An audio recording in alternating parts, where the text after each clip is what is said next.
Here we are back here at the Charter Institute at Erskine podcast. We don't really have a title for this podcast.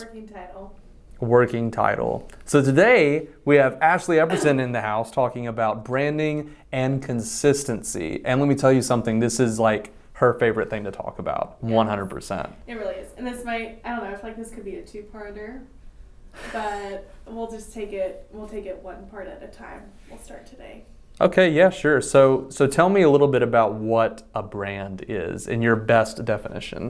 So a brand, I'll start with what it's not. How about that? A brand, contrary to popular belief, is not just your logo or like a color. A brand is kind of the whole definition of the experience someone has when they come into contact with your product, your business, or in this case, your school. So it's made up of many different things. Like your visuals are important, like your logos and your social media graphics and your website and your print material. But it's also made up of your customer service, your reputation within your community, and the expectations that your community has when they come and interact with your brand or your school. Cool. So, yeah, I see you have this great meme of like, not the logo, but it is all of these other things. So there's a lot more to the brand than obviously just a logo. Correct. So what are kind of some things that would define the Erskine brand outside of just the logo that we have then? So I think things that make up our brand are our visuals, like I was saying, our logo, the way that we present ourselves on social media. But I think it's also kind of the quality of our work. I think that's kind of something that we pride ourselves on, and that comprises our brand. So I think the quality of our video content, which you are responsible for, the quality of the work that we do for our schools, but also the way that we interact with our schools. We have a very customer service driven mindset here at the Institute, and so we try to kind of propagate that throughout our entire staff. And whenever we're communicating with schools, we just want to make sure that, we're treating them well and working with them, and just kind of keeping that customer service idea going. Yeah, sure, absolutely. So it seems that like the biggest buzzwords that we have that come up with that is innovation. We're resolute, we're very culture driven, and we're very scholarly. Mm-hmm. So all of those kind of just contribute to the Erskine brand, and that kind of trickles down into everything we do at the Institute. Yeah, and when we're designing communications like the coordinators at our schools are doing, I think it's important that we keep those things in mind. So it can be helpful to kind of brainstorm a couple buzzwords for your brand and just keep those things in mind as you're communicating, whether that's through written communications, visual communications, print, digital, all those things, because everything needs to speak with one unified voice. Yeah, absolutely. And we've worked really hard to get to that point, and I think a lot of other schools should work just as hard to figure out what their brand is and like what their message is to everyone else. It's important. Yeah, it's important because charter schools have to be competitive because there might be multiple school choice options within your area or that appeal to your same markets, and so you have to make yourself stand out amongst those competitors. Yeah, absolutely. So, I mean, if we were to go back to the baseline of like just the visual elements, like what are some things or some advice that you can give to people about branding visuals and how important that is?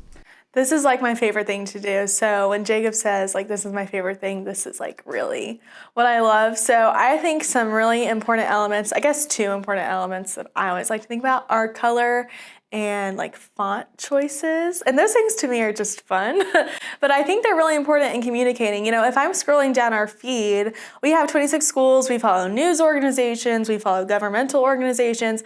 But like, for example, I always know, like without even reading, if I'm looking at a post from Odyssey, like I just know because there's colors, the colors are consistent, the fonts are usually pretty consistent, and they just have like a vibe to their posts that I just immediately recognize. So that is something that I think is really admirable about the work that they do and something that I would like to see echoed throughout all of our schools. ClearDot also has that really, really going strong for them. Yeah, absolutely. They have some really great coordinators, and it really does, at least I feel from the Institute standpoint, whenever I'm looking at the text, I can just feel those words that we use to describe like scholarly, innovative. That's what I think when I look at it.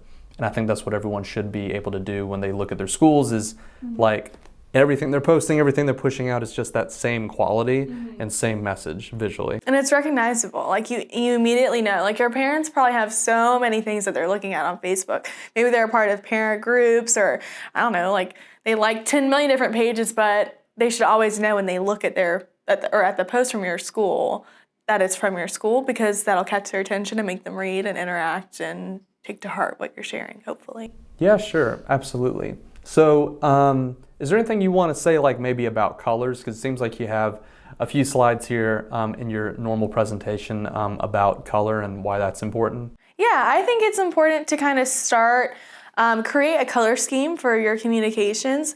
A great place to start is your logo. So there's a million different ways that you can pull like the actual code from your logo of your school's colors and then go from there. And if we like just interrupt you real quick, there's this really fun website that you like to go to that we can populate right behind us that is the most fun thing, right? Where you can just put in 1 or 2 colors and then just find a bunch of different combinations of what you want to do. Yes, it's called, I actually don't even know how to pronounce it. What is it, like Coolors?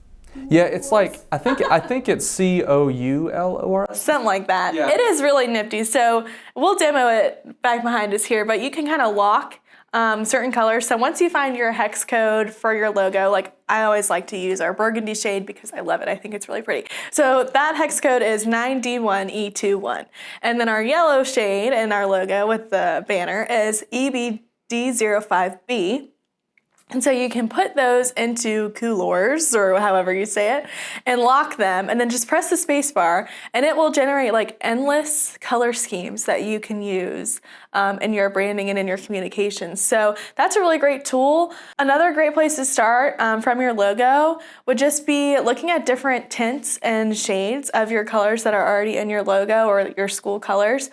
So a shade is just your color plus black, and a tint is your color plus white. Something that I do often is our yellow shade is kind of dark for backgrounds and I need something a little lighter. So I just literally pull up my code and drag my little bar, what's that thing called? My little selector, my color picker up so that it gets a little lighter so that I can read darker text against a lighter background. And then I have that in my color scheme in my head. I don't remember the hex code right off the top of my head, so that's my bad. But I have it there and I make it consistent so that I know, okay, this lighter yellow shade is like our background. Yeah, sure, absolutely. And that just makes things really easy whenever you're just trying to communicate a message and to not have your text or your pictures get lost in the background. Yeah, and I think it all comes back to recognizability. Like, I like to think that our graphics are pretty recognizable because they have that light yellow background and then elements with our gray, which is 545454, or our burgundy, which I already mentioned. But do you want to talk a little bit about color wheels? Yeah, sure. So, I mean, with color wheels, this is a big deal to me and my wife being a teacher for like 7 or 8 years and me teaching photography for 2 years. When it comes to wheels and how you want to select your colors, it's important to know the different types of colors in the color wheel. And for most people, they'll want to go on the analogous color spectrum. So colors that if you're looking at a color wheel, which will have populated behind us, they're usually like 3 or 4 colors, 2, 3 or 4 colors that are like right next to each other on the color wheel. So you'll see over here that we have different shades next to yellow orange, some down here around green. So having analogous color schemes is super duper helpful, and finding ways to have those colors on the color wheel complement each other is super, super helpful. Yes, very cool. Our colors are like right in that red, orangey, kind of yellowy side of the color wheel, which is kind of interesting. But I know a lot of our schools have blues, a lot of our schools have greens, so that can be a great place to start if you're looking to pull colors and build out a color scheme. Yeah, absolutely. So, I mean, you mentioned fonts for a little bit earlier. Is there anything else you want to mention about fonts and the importance of like choosing the different types of fonts? I think the biggest thing with fonts is readability and consistency, and also tying it back to kind of the way that your brand feels. So like we said, some of our words were like scholarly. So if I'm thinking my brand is scholarly, I'm probably not going to pick like a super loopy, like cutesy little font, even though I might love them and I might use that like on my personal stuff because I think it's cute. I don't know if I would use it for my school. And also talking about those kind of cutesy, scripty fonts, they can be kind of hard to read. And when you're communicating, especially on social media, you always want everything to be really clear and easy to read so that people don't have to like, zoom in and move it around and try and turn up their phone brightness and do all that stuff just so they can read your post. And then coming back to consistency, I think just knowing what your fonts are, using them consistently, and then we'll talk about this a little bit later, but sharing them within your team so that whatever your team is putting together, whether it be a memo or a presentation, it's consistent across that and it's recognizable. So you can kind of get as detailed or as simple as you want with fonts. I typically recommend having like a heading font and then like a body font or a subheading. I'm kind of partial to like a serif font and then a sans serif for your body, but that's just kind of my preference. So we've got a bunch of different examples here. You can go simple, middle ground, or detailed, but I think just keeping your fonts consistent and making sure that they tie into your brand and what you're trying to communicate is important. Yeah, absolutely. And I mean, generally, you can find most of the fonts that we have are pretty easy to find. Those fonts on Office, on Canva, on places like that, or some that are just like pretty close to the same. Yeah. It's pretty easy to find. Yeah, and something that I think too that's worth mentioning is our fonts are our primary fonts, the ones that I like to use the best are Google fonts. So Cormorant SC and Cabin are our two big fonts. But those are Google fonts, and so either for those to work in Office, you either have to download the Google Font TTF file, which can be kind of a pain, or you have to have kind of a lead person who changes the fonts of things and exports them so that the fonts stay the same. So it's worth noting that when you're building out a font scheme, be mindful that some people are going to be using Google, some people are going to be using Office. Adobe is pretty good about switching between the two, but what we did was we really liked these Google fonts. We were like, okay, we want these to be our fonts. We want to use these fonts on everything. What are some fonts on Office that look similar, have a comparable feel, and then we can use those on Microsoft. So for example, our primary heading font that we really like and that we selected is Cormorant SC, which is a Google font.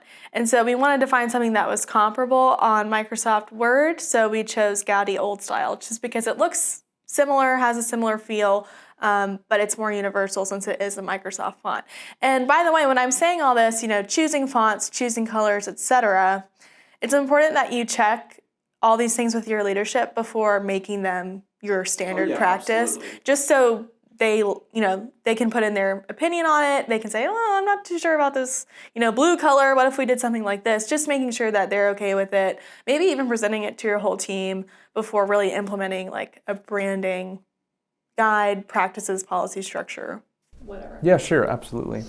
So with that and being able to go through multiple formats and having to keep up with, just the fonts, the colors, all the branding whenever you're doing everything.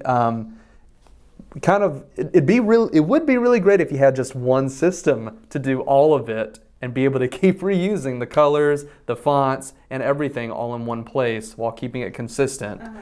And thankfully, there is a thing such as that called Canva. So we use Canva all the time, and not just for photos, but also for like little short videos and stuff for social media, and for even like big presentations like our annual report. Yep. So you're kind of more of the Canva guru, or you've been doing it for longer than I have. So tell us a little bit more about what makes Canva so great. So I love Canva so much because it's so intuitive to me. It just seems like it's just so easy to use. I've worked in Illustrator and InDesign and all that stuff, and sometimes I still use it for certain things, but sometimes you just need something quick. You need something to get the job done, like right there in that second. And I think that's Canva. And what I really, really like about Canva is they have preset like sizes for things. So like a Facebook post, an Instagram story, they do a pretty good job of keeping up with the changes in those things and adjusting. So say like Twitter makes their accepted image size smaller than it used to be,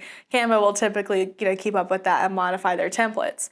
If you pay for Canva Pro, which I believe schools can get it for free as a nonprofit, it will actually, you can create within Canva a branding guide. So you can keep all your colors together, you can keep all your fonts together, and it will just kind of like present it to you when you go to edit your graphic, and you have everything right there. You don't have to remember it. You don't have to memorize your hex codes like I did. It's all just right there for you, and I think it's really, really great. You can share on Canva, so like say, oh, I'm working on this post, but I need my CTE teacher to drop some text in because I don't know exactly what they're talking about. You can share it with them. They make a free account, edit the text, and it comes back to you kind of just like Google Docs would.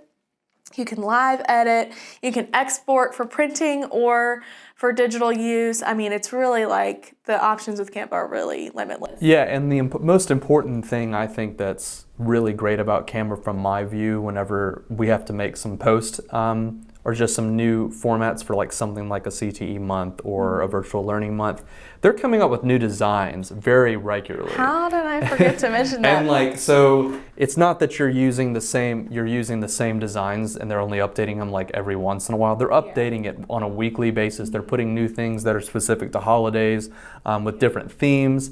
And you can populate each individual element of the geography and the font and everything with your branding, your colors, your fonts. So it's all super duper helpful and malleable for whatever your needs are. And a lot of it is free, but like I said, I think schools can get it, as a nonprofit, the Canva Pro. So yeah, that's really awesome. Canva's a great tool. Now, like, let's say that we're trying just to make this really consistent. Let's say we got approval from the leadership. What's kind of the best way to keep all that information in one place for anybody in your entire organization or school to put out any communication if it's not running through the communications department? Yeah, it can definitely create like a bottleneck if you're saying everything that we put out, every newsletter, every PowerPoint, whatever, has to come through me so that I can format it. That's just not reasonable. We don't even do that within our own office, and we have 2 people on our team. A lot of our schools don't have a dedicated communications coordinator anyway. So anything we can do to kind of take the load off of them, I think, is really important. So what we did at the Institute was just make something called a branding cheat sheet, which we can put up here behind us. On that cheat sheet, it has a multitude of information for our staff in the most digestible format possible. So we have the location of our logo within our Dropbox in case people ever need to pull down our logo for something, and a little screenshot of the actual image itself. A whole folder linked for templates. So we just redid our email signatures. So we'll have an email signature template in there. We have a memo template, a PowerPoint template that's already branded. And all people have to do is copy it into their folder or Dropbox or whatever it is that they're working in and edit, and it'll be done for them. Also within that, we have our font schemes, again, for Microsoft, Google, and Canva, because sometimes it'll be the same font, but it'll just have a slightly different name, so we just want to make sure that everything is consistent, as well as some sample text so people can see exactly what it's like. There is a informational item kind of where we keep our form stack template names so that those are consistent across the board, as well as our colors. So you can see I've thrown in our hex codes there, and I said, don't know what these are, ask me, because a lot of people, they don't know what hex code is, and that's totally fine. And then we also dropped in where to find like colors that are pretty close to our colors if they're not comfortable using the hex codes on both Microsoft and Google Suite. And so what we've done is we created this document, ran it past leadership, got it approved, and then we either emailed it to everyone or, encouraged them to print it out, keep it on their desk, keep it on their bulletin board, just somewhere at hand so that they can quickly reference it as they're creating these materials. And whenever it's important to note too that in this structure, wherever you have it in Dropbox, you've already created a lot of templates in here for how they can just take a letterhead or take a document and populate it with, that's already formatted to have the correct text, whatever they're going to type in there or whatever. Yeah. You've already made it easy for everyone else in the organization. That's the goal. Not everyone is a communications person, and I think we try to be very cognizant of that. And so we just try to make it as simple as possible for people to do their work, do it effectively, but also maintain the Institute look and the Institute brand. So it seems like the biggest thing whenever you're creating a brand is that you want to create good communication for your school, and the fact that you're working in a school, in an organization with a bunch of different team members, you want everything that comes out to seem like it all came from the same place. And having staff buy-in is really important with those branding principles, and just making sure that what you're doing is you're just creating consistency for your audience that you're appealing to, whether that's you're writing a memo, sending out a newsletter, or posting something on social media. So a few guidelines for implementing this within your team. You might want to sit with kind of key team members, maybe sort of the discussion leaders within your team or department heads, and go over this with them. Just make sure they understand it, make sure how to implement it, and see if they have any questions. Like we said, just make it as easy as possible for them with a cheat sheet and templates, and make yourself available as a resource to them.